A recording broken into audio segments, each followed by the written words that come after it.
This is Lisa from Suncoast Sugar Gliders with another episode of Glider Vision.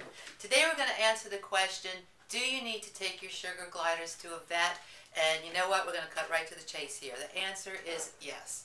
Very simply yes. Sugar gliders do not require any shots or vaccines, so unlike other traditional pets that you may have, like your dogs and cats, have to get their shots in order to get their tags and their county licenses. Not true with sugar gliders. They do not need any shots or vaccines. A lot of people ask me, can they carry rabies? I asked a vet that a long time ago, and basically what she said is in order to get rabies, an animal must be bitten by a rabid animal, and sugar glider probably wouldn't survive the event to ever contract rabies. It's not anything that we've ever heard of with sugar gliders.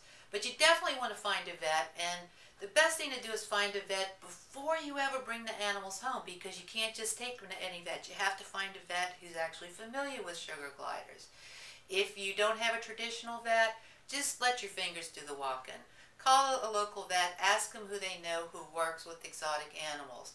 If they don't know, ask them if they know a good avian vet, because avian vets typically know who the exotic veterinarians are. But it really is important that you find a vet for your sugar gliders. For one thing, if your vet doesn't see them on, let's say, an annual wellness visit level, they have no baseline to work from.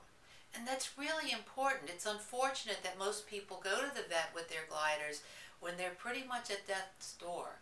When sugar gliders start looking sick, they're really, really sick, and they may only have 2 or 3 days before they're gone.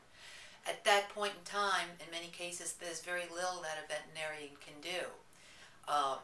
In a standard veterinary exam, they'll typically look in their little mouth with a flashlight, they'll check inside of their ears, they'll palpate the belly area, they'll do a fecal smear and check for any parasites.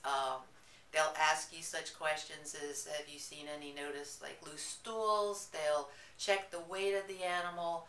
And it's really important that you do this. Not only does it help the vets become better at treating the animals that we care so much about, but it's just the responsible thing to do.